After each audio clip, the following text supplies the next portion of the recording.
Good evening, everyone, and welcome to tonight's webinar, which is being hosted by DD Group on behalf of our partner AirLabs this evening. I am Fazila Rupani. I'm head of clinical here at DD, and I'm also a general dental practitioner and an undergraduate clinical teacher. And I'm delighted to be co-hosting this session today. We've actually been really overwhelmed with the number of people that have registered for tonight's webinar. It clearly indicates that this is an important topic for us, highly relevant as we ease our way back from lockdown into practicing life. So in tonight's webinar, we will be having a presentation from Professor Dr. Matthew Johnson. He's a world-renowned scientist and a professor of atmospheric chemistry at the University of Copenhagen. Matthew is also the chief scientific officer at AirLabs, and this is a company that he co-founded, and they have created the AirHavn Pro air filtration unit. Matthew's presentation will last about 45 to 50 minutes, and then this will be followed by a live Q&A session.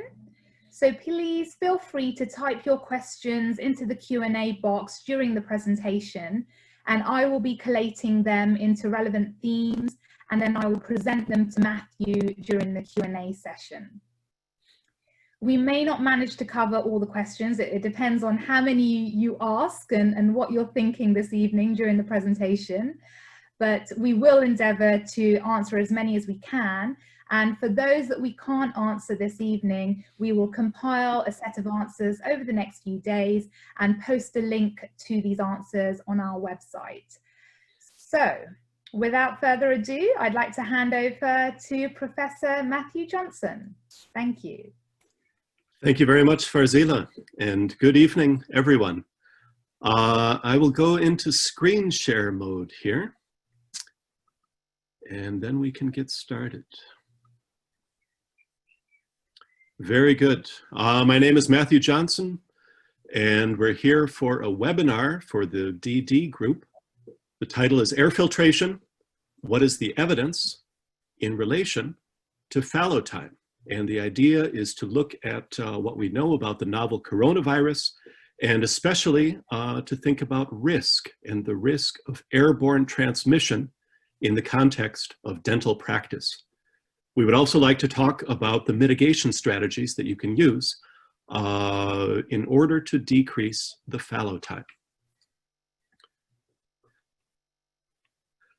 I'd like to start by introducing myself. I am from the town of Owatonna, Minnesota, and from there I went to Macalester College. I happened to spend some time at the University of Stirling in Scotland, and I met a Swedish woman there. And that is eventually how I ended up over here in Scandinavia. I went from Macalester to Caltech, the California Institute of Technology, and there I was studying chemical physics. Along the way, I spent a summer living in a caravan outside of Preston at the Wadaker Scout Activity Center, and it was a lot of fun, and I saw a lot of beautiful things in West Lancashire. Now, I tell you all of this because, you know, growing up in Owatonna, Minnesota, my father was a Presbyterian minister, and there was a man in the congregation who was a dentist, and he gave free dental care to my family. And it ended up that I had a lot of these amalgam fillings, and, you know, a very kind man, but then 30 or 40 years later, I ended up getting a series of root canals. And so I've had 3 root canals within the last decade. And I can definitely tell you from experience that when you have this level of pain, you need to see a dentist. I mean, I would have done anything in order to see a dentist and end that pain. And I'm sure that many of you are in similar situations where you really have an urgent need to see your patients. They need to see you, you need to see them. And what we would like to talk about tonight is how we can do that safely. And so I'll need to introduce some concepts. And the first thing is the concept of air chemistry. This has led me to found the company AirLabs. And we're doing a lot of things looking at air pollution and air pollution management. We've come up with a lot of patents, and one of these systems that we've developed turns out to be very relevant to the context of controlling the transmission of virus in the air. So that's the introduction to AirLabs. We're using several technologies. One of the main ideas going through this is that you want to deliver a lot of clean air. So you simply want to flood the space with clean air, and this will push out virus and air pollution and all of these other things. In order to do that, you need to think about the physics of how air filtration works. We've developed a series of filters for gas phase pollution and particle pollution that take care of these airflow considerations. And it's allowed us to build this unit here on the left, the AirHavn Pro, that I'll be telling you more about as the evening goes on. All right, our objectives here tonight. We will start by considering the latest research about the transmission of the coronavirus. And of course, this all is a very recent development. There's been a lot of debate with the World Health Organization, and they've revised their guidelines even as recently as last week concerning the airborne transmission of virus.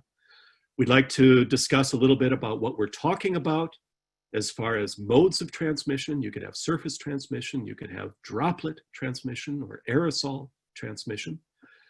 Once we have that knowledge, we'll talk about risk management. And then you need to think about the dynamics of how things travel through the air. You might have some droplets, they could evaporate, they could settle, they could eventually leave some tiny particles in the gas phase that could stay for hours in the gas phase. We have methods for controlling that and reducing the airborne transmission. And finally, I think probably what many of you are concerned with is, could we reduce the fallow period in a safe manner, especially when you're performing different aerosol generating procedures? So to begin with, we want to talk about the latest research and transmission of the virus. There are different modes of transmission, and this is a diagram created by the Federation of European Heating, Ventilation, and Air Conditioning Associations, REVA. And then you can see on the left, there's an infected person putting out a distribution of different sizes of particles. These could be droplets. Some of the droplets might be converted into droplet nuclei. So that's the non-volatile material, things that are not water, that's left behind when all of that water evaporates. You could have droplets that come out, and they of course can carry the virus. Some of these might go onto surfaces. If you touch the surface, you scratch your eyes, then this is a very common mode of transmission. This can either be direct contact or it could be indirect contact. And you also have some contamination either through the hands or through surfaces acting as an intermediary. Now, there are different recent results that show a lot of the transmission is occurring in the indoor environment. And I think that a majority of the major spreading events have actually occurred in indoor environments, and that's due to a difference in ventilation. If you have more clean air, it's lowering the concentration of the virus. Therefore, it seems that enhanced ventilation would be a key element as far as limiting the spread of the virus. And finally, we have this study by Morawska, came out very recently. It's saying that you really should emphasize particle filtration systems in hospitals and other public buildings. And this will further protect healthcare workers, patients, and the general public. So I think you all have methods of controlling pathogen transmission. You can wipe down surfaces in order to prevent this fomite transfer of the virus. You can wear a mask, and a surgical mask seems very effective at keeping droplets from getting out from the source. And what we'll talk about tonight is ways of preventing this mechanism up here, airborne transmission. And then you simply need to provide clean air into the area. I think I'm working with aerosols very often, but it's probably a new area for a lot of you. And we'll be using these dimensions that are called microns. A micron is 1,000th of a millimeter, right? So 1,000 microns would be 1 millimeter. And then you can see that there are some very large aerosol particles. These could be dander from pets. I know I'm allergic to cats. You have cat dander. There's pollen that's also affecting many people. But as we go smaller, we start to get into the range of bacteria or smoke, tobacco smoke. I remember my dentist in Owatonna smoked Pall Mall cigarettes, and you could taste this on his hands as he was working in your mouth, right? So tobacco smoke is definitely a source of this. And then we have soot. Soot is going down into the range of nanoparticles. And a nano is even 1,000th of a micron, right? So we go from nanoparticles to microparticles to millimeter particles. We're covering many orders of magnitude in the size of these particles.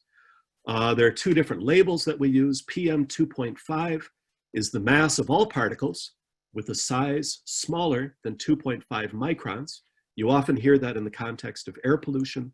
You also talk about PM 10. This would include dust and pollen, and it's all particles 10 microns or smaller. And as an example here, I've drawn the curve of some kind of a particle filter. And these particle filters, they generally have a minimum in their performance in the range of nanoparticles. And the size of these nanoparticles is actually smaller than the size of the coronavirus. So the coronavirus is something like 120 nanometers, so 0.12 micrometers. It's here on the scale. And then this most penetrating particle size, that's what we use to define the performance. We take the worst point on the curve and define our performance relative to that. For this filter, something like 85%, the ones that we're making are well over 90% for their most penetrating particle size. Now, what is an aerosol? An aerosol is any kind of liquid or solid that is suspended in air. And air has a lot of random motions. It could be turbulent motion. It could be Brownian motion or diffusion. And these tend to mix the air. If a droplet is large enough, it will fall out of the atmosphere. And so there's a competition between settling by gravity and this mixing by diffusion. And there's a certain critical size of particles when they can remain suspended in the air indefinitely. So aerosols, as opposed to droplets might fall out of the atmosphere, but aerosols stay suspended indefinitely. And therefore, there's a high risk that they could transmit the virus over very large areas. Entire rooms and buildings and airplanes and so on can be found in the literature where they suspect aerosol transmission. Now, here's a study from Spain. This came out on the 6th of July, so it was just last week. It's the largest data set that we have. They were able to test over 60,000 people and find out who had the antibodies to the novel coronavirus. And this study was showing that about a third of these people never showed symptoms. So there seems to be a significant number of asymptomatic carriers of the virus. And then you have a potential for spreading the virus when you're not aware yourself that you have that potential. Another thing to note is in this study, they found that healthcare workers are especially at risk. and they were making up a total of 24% of all COVID-19 cases and 9% of all hospitalizations. And you can see that there's a different distribution depending on where you are in Spain. Very low fraction here by the coast and maybe where there's less population, and then quite high rates, up to 13%, I believe, in the more populated regions of Spain. Yeah. All right, some more recent research. Here is an article in The Lancet. It's saying that in London, frontline healthcare workers, 44% of them show evidence of coronavirus infection, either by polymerase chain reaction or serology.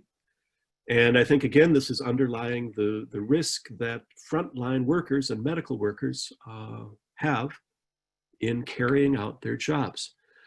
And another thing that I note as a university teacher is there is a difficulty in going back to school. And so this study, this is a preprint that just came out last week.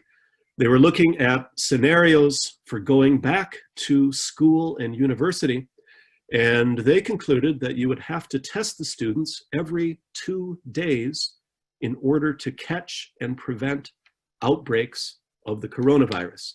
So it is definitely a logistical problem in order to return to school. I've been doing online teaching because of the coronavirus. This slide is telling you about super spreader events. And these are rather unique, and they're useful in epidemiology because they can tell you something about the mechanism of transmission.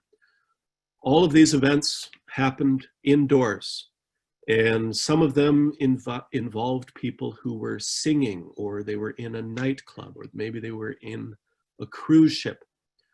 This led these authors to conclude that the airborne transmission route is highly virulent and dominant for the spread of COVID-19. There's a lot of evidence of airborne transmission, and it seemed that the World Health Organization was recommending using masks and having physical distancing between people, but they weren't picking up on this idea of airborne transmission as strongly as the experts felt that they should have been. And so a group of 239 experts, they published a paper on the 4th of July, and they were saying that the coronavirus is airborne, and they were recommending that action be taken based on this. And in this article, you can read this article, says there's a significant potential for inhalation exposure to viruses of microscopic respiratory droplets at short to medium distance. Therefore, we advocate the use of preventive measures to mitigate this route of airborne transmission. Hand washing and social distancing are appropriate, but insufficient to provide protection from virus-carrying respiratory microdroplets released into the air by infected people. The problem is especially acute in indoor or enclosed environments. This includes workplace environments and schools and hospitals. They recommend that people supplement general ventilation with airborne infection control measures, including local exhaust and air filtration, in order to control the pandemic. Pending the availability of a vaccine, all routes of transmission must be interrupted. And they conclude this statement by saying that additional airborne interventions are needed for further reduction of infection risk. This paper was published on the 6th of July. That's when it came through peer review. The World Health Organization acted on this, and this is news that came out on the 9th of July, and I guess now we're here already at the 14th of July. The World Health Organization recognized the issue being raised by these experts, and they said that this is something that should be taken seriously. And I think that's the subject that we're here to deal with tonight, is how do we address airborne transmission in a scientifically defensible manner, you could say, in a professional manner. How do you define best practice in this context? Now, one of these studies was also looking at how long the virus can persist on surfaces. And you form something called biofilm. And I apologize for this. You know, you're producing about 1 liter of mucus every day, and some of this comes flying out of your mouth and it lands on surfaces. And it's a wonderful environment for all kinds of microbes and pathogens and so on to survive. And so here they were finding that it's able to survive on plastic and stainless steel for up to 3 days. So there's a significant risk that you could touch some kind of an object and then touch yourself, even after a couple of days have passed. Fortunately, the virus is very vulnerable to cleaning, and soap water solution works very well. You can use ethanol, hydrogen peroxide, sodium hypochlorite. A lot of these common things that we're using for disinfection are very effective. They break the wall, the membrane on the outside of the virus, and they denature it, and then you don't have a problem anymore. And I'm sure that all of you are wiping things down and trying to keep things clean on the surfaces in order to prevent that surface transmission. Now, these researchers were also looking at how long the virus is able to persist in aerosols, in the gas phase. So these are these tiny particles suspended in the air. They found that it can remain viable in aerosols for up to 3 hours. They found that the half-life was 2.7 hours. So we're reducing the concentration by 2/3 every 2.7 hours. And you can see the data is here. We have the decay of the virus on aerosols and copper and cardboard and stainless steel and plastic and so on. So you can wipe down the surfaces, but you can't wipe down the air, right? That's the problem that we have. We have very good methods for cleaning surfaces, common low-cost methods, but often we lack good methods for cleaning the air. An additional method that's used to prevent droplet transmission is masks.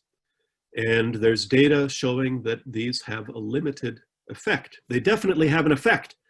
It's just that they are not perfectly efficient at what they do. So in this study, they had 2 mannequins.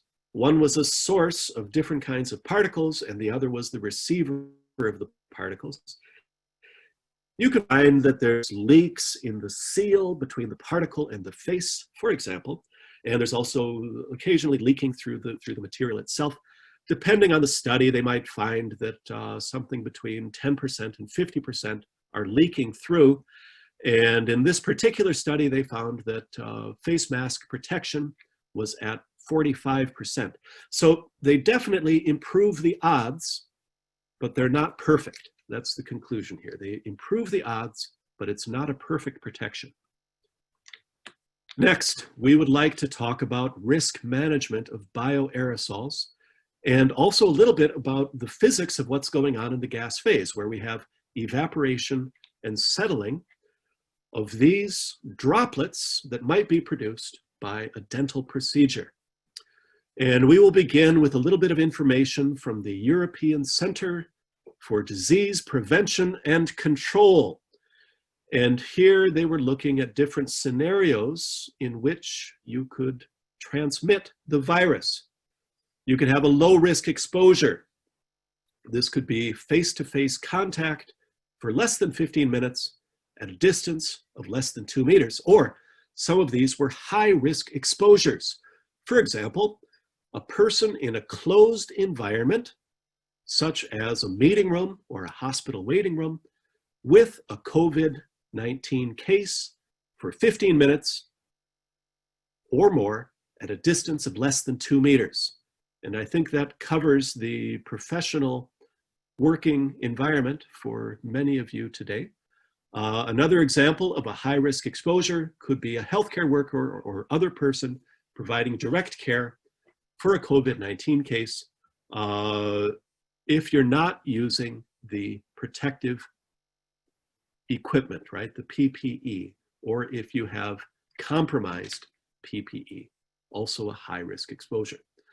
Now, we should talk a little bit about risk, and there are a lot of people who have really thought hard about the risk. And the first thing to note is that transmission depends on the dose. And there are a lot of people who have really tried to estimate what this critical dose is. And of course, it varies from one person to another, depending on the state of your health and so on.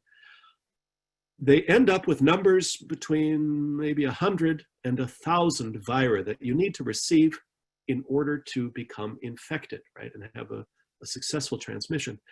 And so at this point, you're really playing a numbers game, and you want to reduce your exposure to below that threshold. And then you can say that you have one situation that has a much safer or lower probability than another situation based on this risk. So risk depends on the exposure to the number of vira that you're exposed to. That is simply the product of concentration and time, right? You're just counting how many exposures you have. One basic assumption is that concentration falls with the inverse square of distance from the source. This is assuming that you're evenly spreading out from that source. And of course, that ignores that sometimes the source is directional, right? And you might be spraying in a particular direction, or you might have air currents that are blowing the air in a certain direction. But in saying that 1 meter separation or 2 meter separation, it's a risk that's using this inverse square law. Another example is time, and the exposure is just linear in time. So if you're spending twice as much time with the source, you would have twice the exposure. Yeah. So this is risk and exposure. And here, the authors of this study really did a wonderful job at defining all of these. And I'll be talking, this is nobody in the world is better than the Finns at aerosol physics. And so this was a Finnish study of what happens. And so here we have a individual, maybe he doesn't know that he has the virus, and he coughs, and he's in a store, and he's making a distribution of particle sizes. Some of these are large, heavy droplets that might fall out of the atmosphere. And some of these are remaining suspended, right? So we have a distribution of droplet sizes. You have liquid in your lungs, and you have saliva and so on. And when the air goes past, it's able to draw out filaments of the liquid, and they shatter, and you get a distribution of particle sizes. And these change once they get into the gas phase. And so here's our poor source, and he releases these particles, and there really is a race between evaporation and deposition. So you have 100% relative humidity inside of your lungs. These droplets come out into an environment with a reduced relative humidity. It might be 50% or 30%. They start to evaporate, and that evaporation is a very fast process. It might take a fraction of a second, maybe 300 milliseconds, in order for the water to evaporate from that particle. It varies, but these particles might only contain a few percent of material that does not evaporate, and then that remains suspended in the atmosphere. It's what they call a droplet nucleus. So the water leaves, and you're left with the nucleus. That is an aerosol. And so you're producing these larger droplets. They might drop to a surface and stick, or they might go into the gas phase and become aerosols. They can stay suspended in the air for minutes to hours. And again, these droplets that hit a surface, they could stay there for hours to days. Now, here we are back to the Finns, and they've studied this process in detail.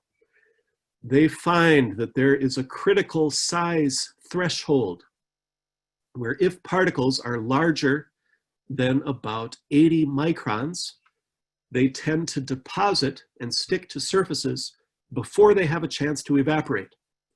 Whereas ones that are smaller start to evaporate, their size shrinks, and then they reach this zone where you're able to stay suspended in the air for macroscopic periods of time. That's shown in more detail in this figure on the right. And so here you see that the large droplets, the proto-aerosols, they could stay in the gas phase for seconds, several seconds. Once they shrink, their lifetime increases, could be minutes. That's enough time. They say that it takes about 3 minutes for these particles to be spread in an airplane cabin, right? And I think your rooms are similar in their dynamics. So it only takes minutes for these to be spread throughout the room. If they get even smaller, they stay in the gas phase for longer periods of time. But again, airborne contamination and transmission is definitely a problem. Now, the British Dental Association has published this information called Returning to Face-to-Face Care. And they say that the decision-making on how to apply their guidance falls to the practice and individual clinicians who need to consider the environmental context, including government advice, regulatory guidance, GDC standards, and patient population, as well as the patient and your own clinical judgment. And so you look at this diagram and it says there's a certain procedure that will produce some airborne contamination and droplet contamination. You have a patient to consider, and you have the personnel that you should be considering. And all of these are mediated by the environment. And that's what we can help you control, is what is going on in this environment, and hopefully help you make safe decisions. So we modify this diagram. Again, you have an infected patient that could be producing droplets, but you also have different dental procedures that themselves are producing droplets. These are aerosol generating procedures. And then we can control the environment by decontaminating surfaces, by using protective equipment, and through the ventilation system. So what are these aerosol generating procedures? The British Dental Association is saying that these include use of the air turbine. The 3-in-1 air syringe is also high pressure air in an environment with liquids, is making a lot of spray and a lot of splatter. If you have surgical motors and irrigation, ultrasonic scalers and piezo handpieces, endosonic handpieces, and finally, sandblasting, aerobrasion, and air polishing. These are all these AGPs, aerosol generating procedures. And this is very difficult to avoid. It's a natural process that this happens whenever a wave crashes. The wave forces air underneath the water, and it bursts through the surface as a jet. A membrane breaks, it shatters, and you release a spray of these particles into the gas phase. You have a very similar situation where it's a combination of liquid water, but also dissolved solids and organic matter. There's organic matter on the surface of the ocean, but there's also organic material in your lungs. There are surfactants also in your lungs and on the surface of the ocean, right?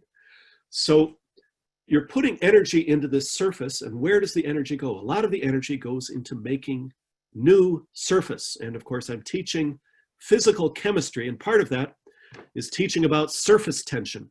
It takes energy to generate a new surface, and nothing has more surface area than these tiny particles, these aerosol particles. That energy is coming from the drill or the turbine, right? Or the rapidly flowing air and so on, right? There's nothing we can do about this. The procedures inherently make a lot of droplets, right? And this material, they know that if you're coughing, it has about 3% non-volatile material, which does not evaporate, leaving behind this nucleus that could have a high concentration of the virus. The amount of virus depends on the volume of that original droplet. And the volume, of course, depends on the cube of the diameter. And this means that the larger particles are much more dangerous than the smaller particles are. They contain many more virus. So statistically, they're the ones to watch out for. We trap them. We put a lot of air through our system, and we use something called an electrostatic precipitator. This adds an electrical charge onto the particle, and then something called electrophoresis happens, where that electrical charge is used to pull the particle out of the gas phase. It deposits onto a plate. It's completely immobile. The virus dies, and then we have clean air coming out the other side. And the goal is to flood the room with this clean air. And again, the most penetrating particle size for this technology, this is the most penetrating particle size for an electrostatic precipitator. That's the worst performance, and the performance there is quite good. It's at about 95%, at least 95%, and for these more dangerous particles, we're getting 97, 98% removal for a single pass. We want to have such a rapid treatment that the air is treated multiple times, so you have an exponential function, and we very quickly remove all of the virus from the air. I'll show you a figure demonstrating that in just a moment. So we're nearing the end. Step number 5, recognize the tools available to reduce airborne transmission. And one of the tools is ventilation. And so here you're seeing a source and a receptor.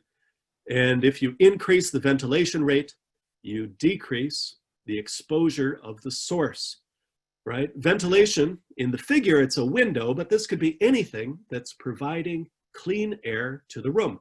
It could be your ventilation system. But I think that in a lot of buildings, you don't control the ventilation system. Maybe you're renting the space and there's a building manager that controls that. Or maybe it's an old building. You don't have the choice. Or maybe it's already turned up to the maximum level that you can have. In a lot of rooms, that maximum might be about 6 air changes per hour, right? That's the ACH, the air change per hour.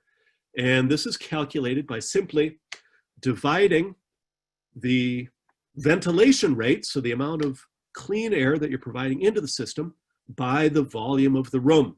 So if you have a room that's 30 cubic meters and you're providing 700 cubic meters per hour of clean air into the room, you're changing the air in that room 23.5 times every hour, right? And the building trades, they recommend different air change rates depending on the situation. You have quite high rates in a restaurant or in a bar, and typically you have quite low rates in a classroom. And I know this because I've measured the air quality at the University of Copenhagen. All of these students exhaling carbon dioxide actually brings the carbon dioxide above a level that causes errors in judgment and drowsiness. They don't fall to sleep because of the lecturer. It's the air quality. Remember this. All right, now, the AirHavn Pro is designed to have a very high clean air delivery rate and give you a very high ACH in your practice. And so here we have an example of the AirHavn in front of the dental chair, and it's able to bring in all of this contaminated air and clean it. So the clean air delivery rate, the high air capacity, is over 700 cubic meters per hour. This will provide 24 air exchanges per hour in a typical dental surgery of 12 square meter floor area. It's using this electrostatic precipitator filter technology, and these are filtering 99% of particles that have a size less than 2.5 micrometers, and they're able to do that while maintaining a very high airflow rate. Very simple cleaning. You actually have a very small amount of material in the gas phase. It's very dangerous because it goes directly into your lungs, but the physical amount of material is quite low, so you only need to change this filter once a year, simple annual cleaning. We have a pollution filter at the same time. And this is something that we've developed also at Air Labs. This filter, we also use it in taxis, for example. In the air bubble, we have one of these filters as well. It's filtering NOx air pollution that's coming from diesel vehicles. It filters ozone. Odor and VOCs are also being removed from the situation. So it maintains clean air within the environment. You have a low total cost of ownership for the system. Compact design. You can see here that it's made to minimize the floor space that it's taking up in the environment. A very low power consumption, 125 watts, and an extremely low noise value. And we had to work with the fan and optimize this in connection with the filter in order to have 51 decibels of noise coming out of the unit. Yeah. We've tested this at the University of Copenhagen in our laboratories. This was James, Nestor, and Simon who did this work. I'll show you the results here. We have an atmospheric simulation chamber at the university, and this is about the same size as one of your treatment rooms. We put the AirHavn into the room, and then we're able to sample the air quality to the instruments that are on the outside. This is a top view of what's going on there. We have a mixing fan to ensure efficient mixing in the room. These are the scientific instruments. We have a scanning mobility particle sizer and an optical particle sizer. This is monitoring everything from a dozen nanometers to a dozen micrometers, right? So many orders of magnitude. And then we look at the rate of removal of these particles across the different size scales. There are many orders of magnitude in these sizes, right? We go from PM10 to PM2.5, even to the nanoparticles, the PM0.1. The test procedure is to close the chamber. We load it with particles, and we found that incense actually works quite well as a particle source. We allow the mixture to stabilize, and then we turn on the unit to start the test. And these are the results. You turn on the unit, and the concentration goes down in a matter of minutes. And so in this particular test, we were seeing 90% reduction in 6.5 minutes. And by 11 minutes, we had only residual levels that were left in the chamber. So very quickly and efficiently removing the air pollution. When we go to this size range from 300 nanometers to 10 micrometers, we see, again, very rapid reduction in the concentration in the gas phase. 90% reduction in under 6 minutes and achieving residual levels by 10 minutes.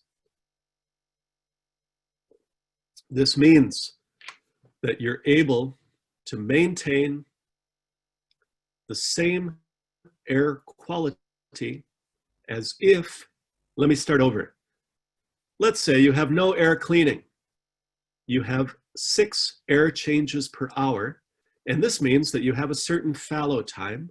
The fallow time means that you can only see 6 patients a day.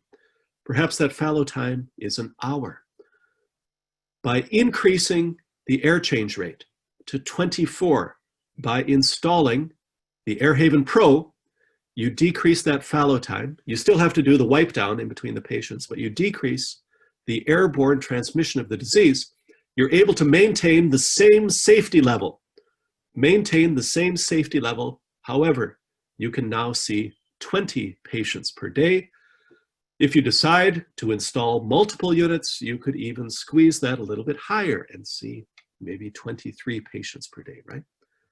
All right, so we go to the final element here, understanding how air filtration can impact the 1-hour fallow period following aerosol generating procedures. And here we rely on a recommendation from the Office of the Chief Dental Officer of England, right? So this is under the National Health Service. And they in turn are referring to a publication from the World Health Organization. And in this publication, they say that if you have a ventilation rate of 6 air changes per hour, you reach a concentration of 0.25% after 60 minutes of treatment. And that's the basis of this recommendation regarding the fallow period. Yeah?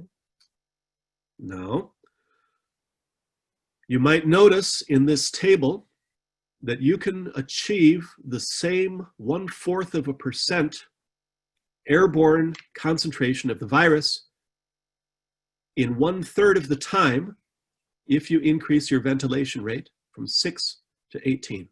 So that's the basis of our recommendation for increasing the ventilation that you have using this portable unit. Yeah. We've done model simulations of this, and here we have a simulation in a room with no air cleaning. And a COVID patient enters the room, you perform a procedure for 15 minutes, and during that time, the amount of virus in the air is increasing.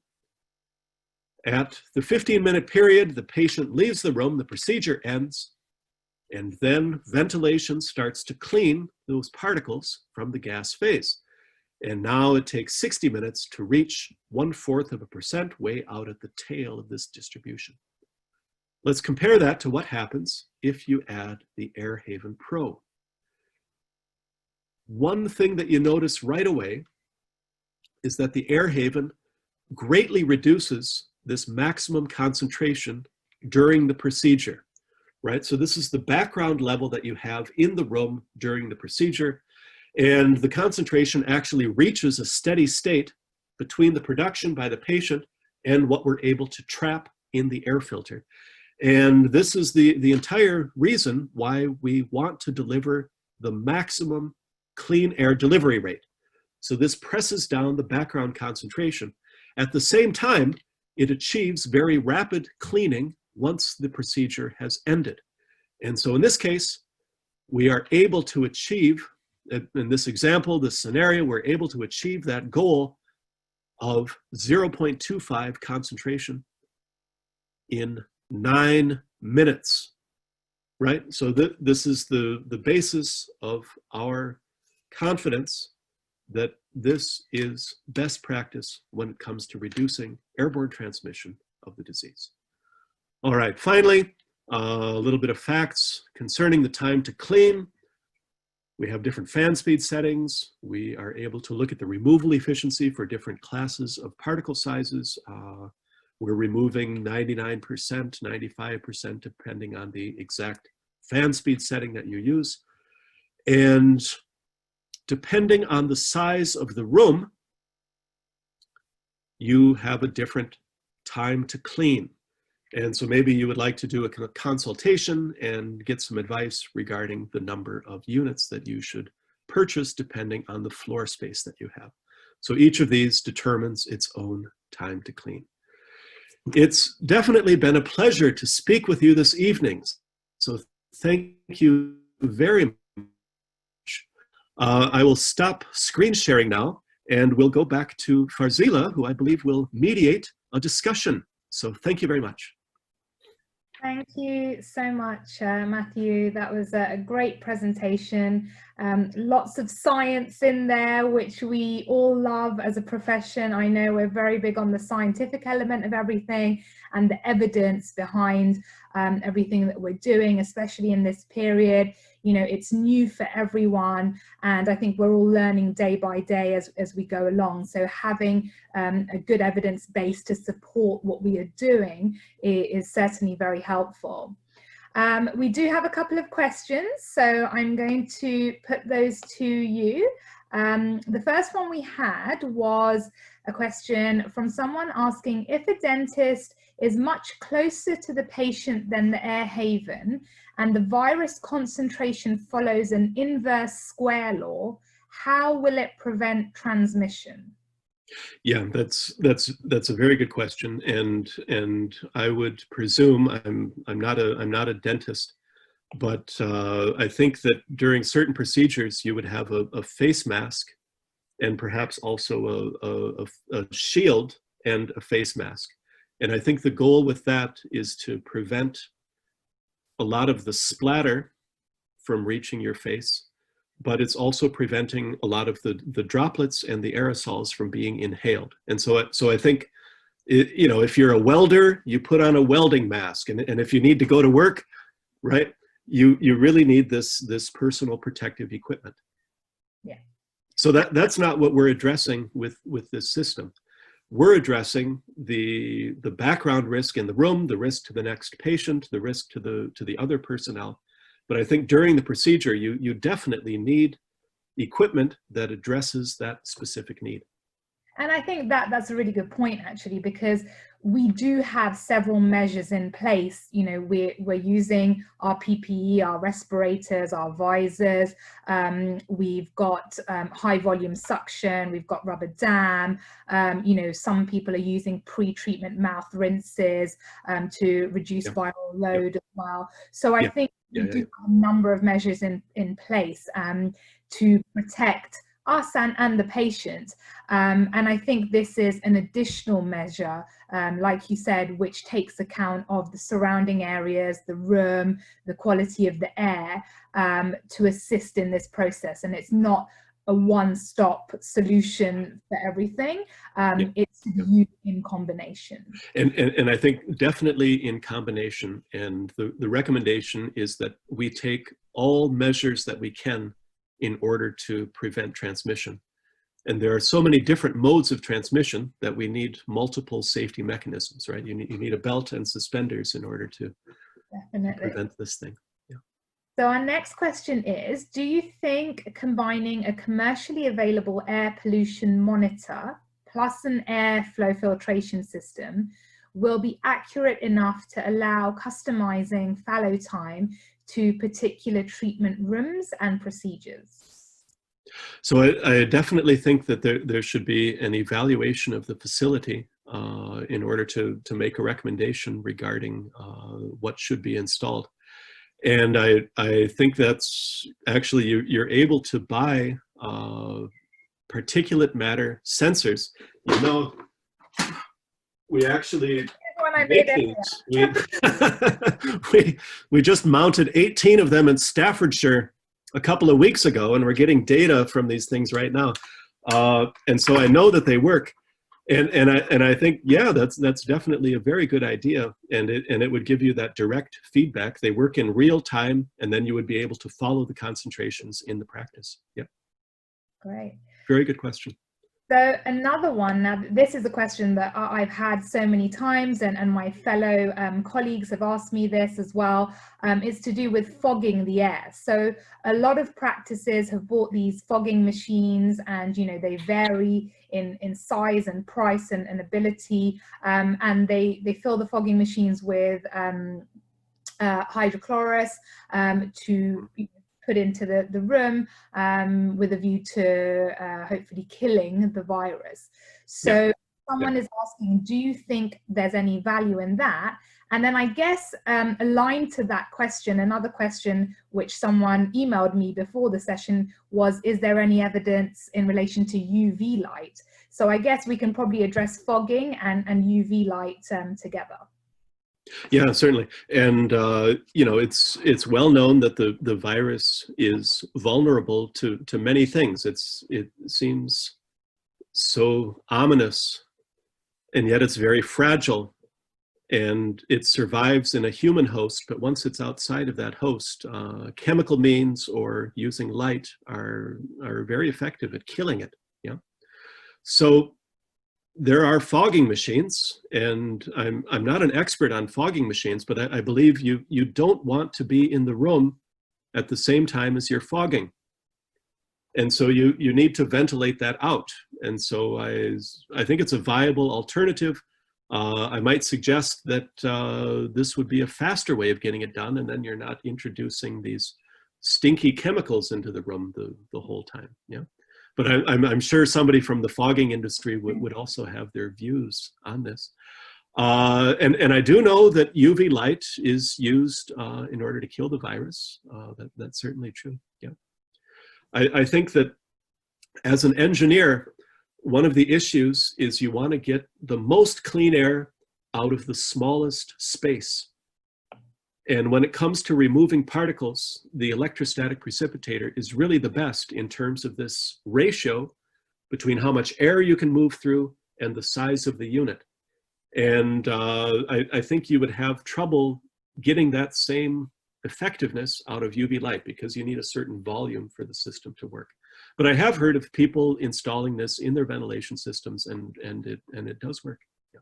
And I guess also with the UV light, doesn't it also matter where the UV light is positioned? Because sometimes if it's, say, behind the filter, you've already trapped the virus in, for example, a HEPA filter.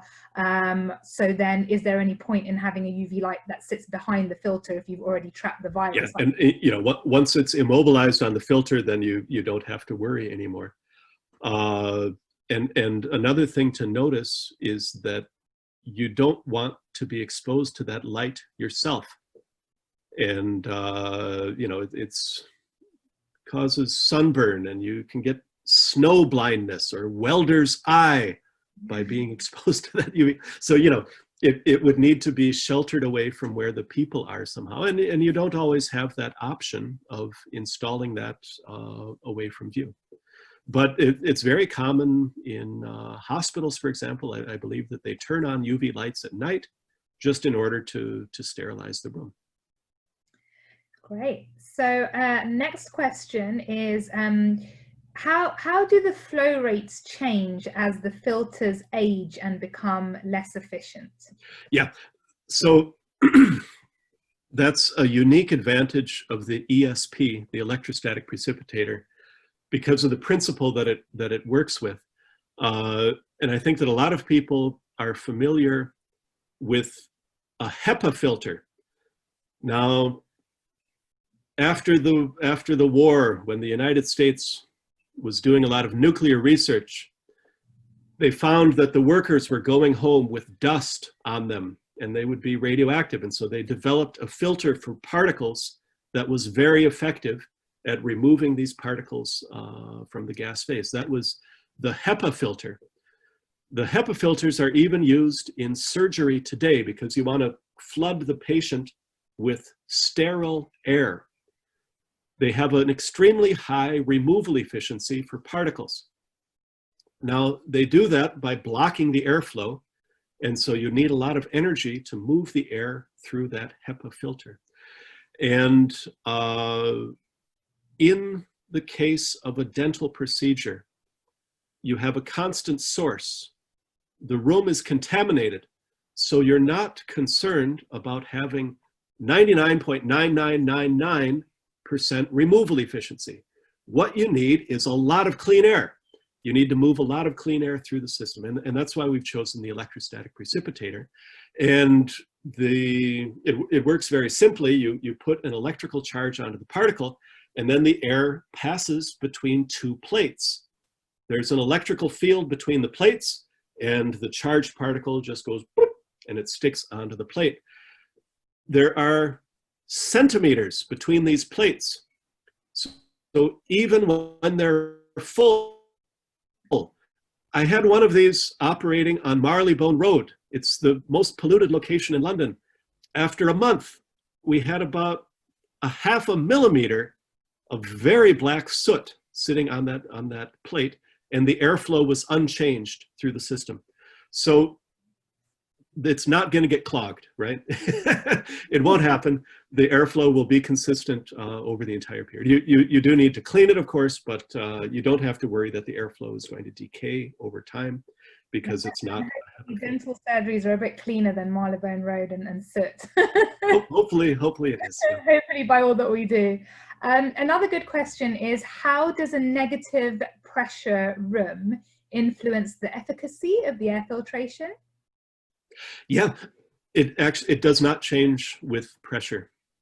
So the response curve is very flat, and you know, we've even thought, would you be able to use such a system on an airplane that is at 0.7 atmospheres of pressure?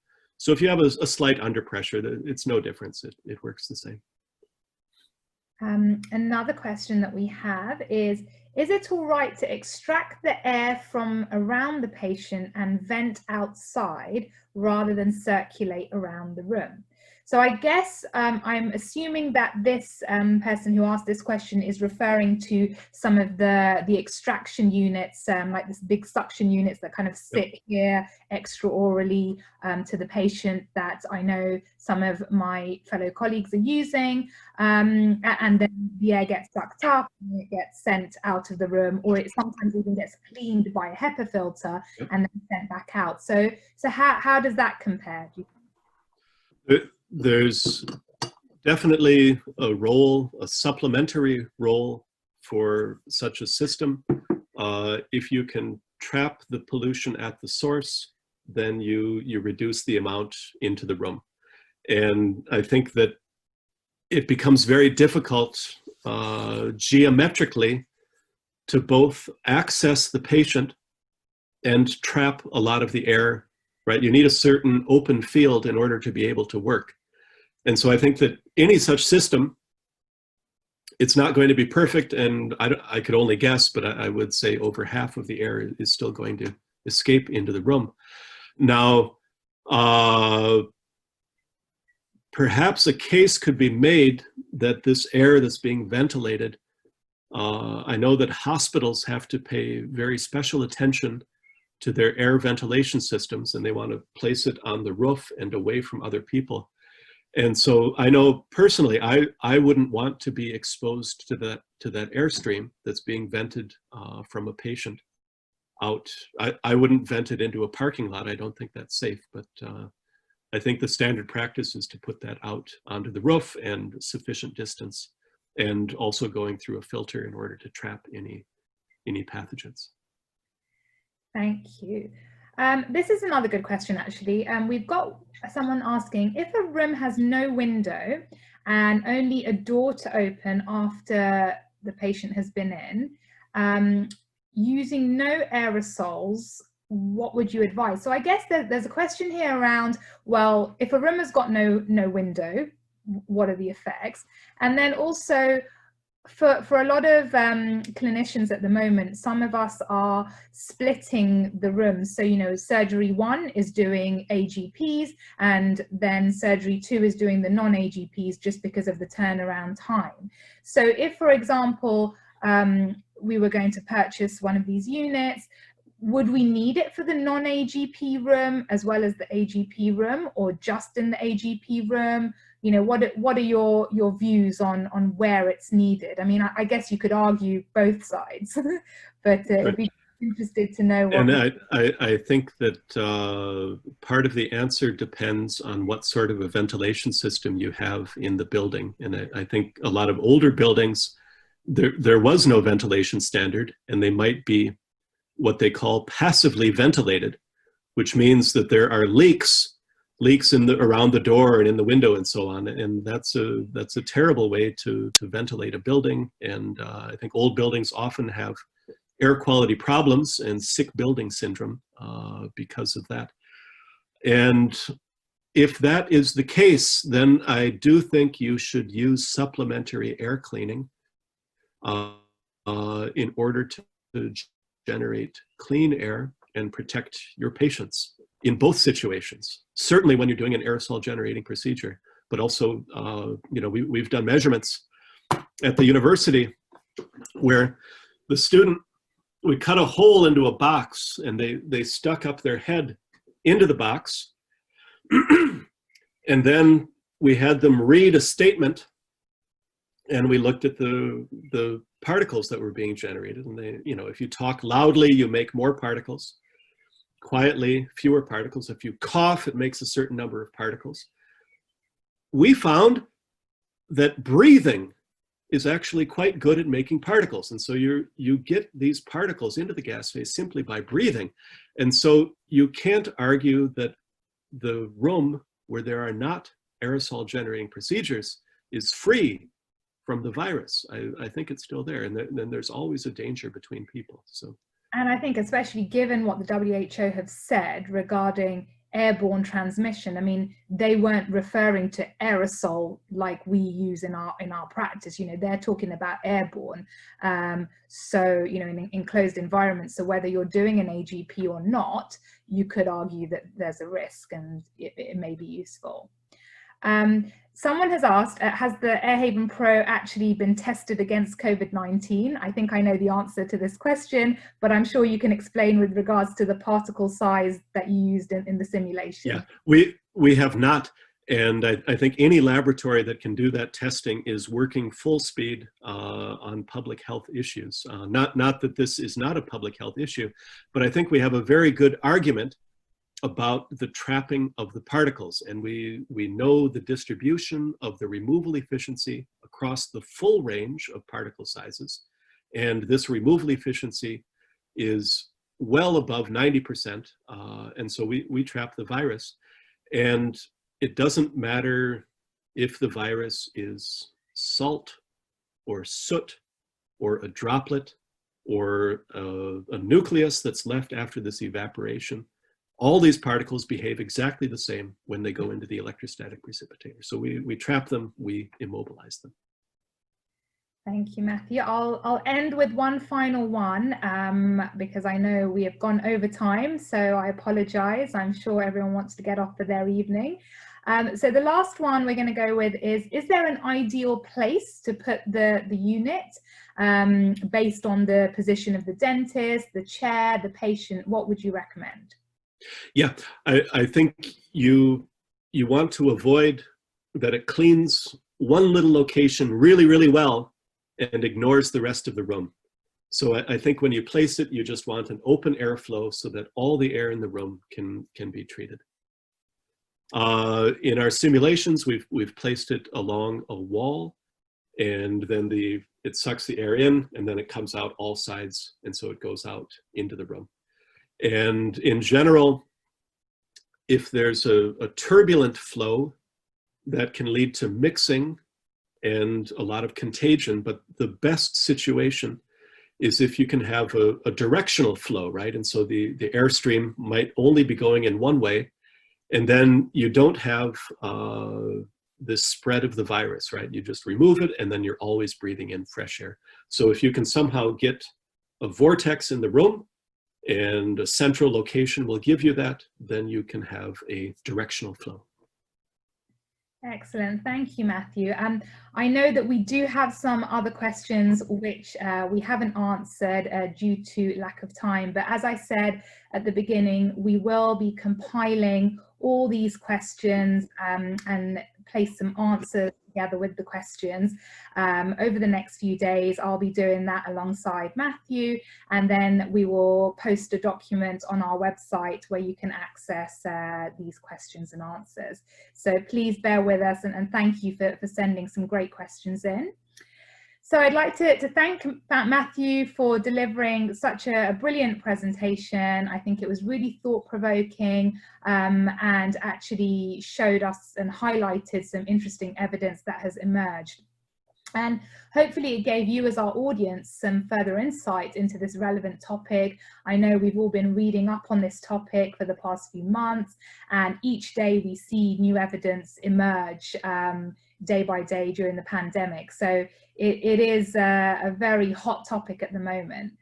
I hope you found the session useful and interesting, and as always, DD welcome any feedback that you have. We will be sending a link to an evaluation form. It'll be emailed out to you in the next 24 hours. And if you can fill this in, that would be brilliant, and it would help us for future webinars. Also on the form, there will be an area where you can fill in your GDC number and your name and details for the CPD certificates that we will be issuing for tonight's session.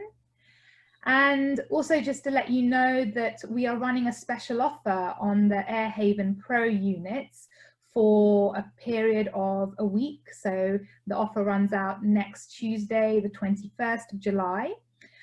There's also some finance options available as well. So on the evaluation form that's sent out, details of the offer will be on there. And if you would like someone from the sales team to contact you to discuss the unit, discuss prices, finance options, etc., you can put your telephone number and details on the form and someone will call you back.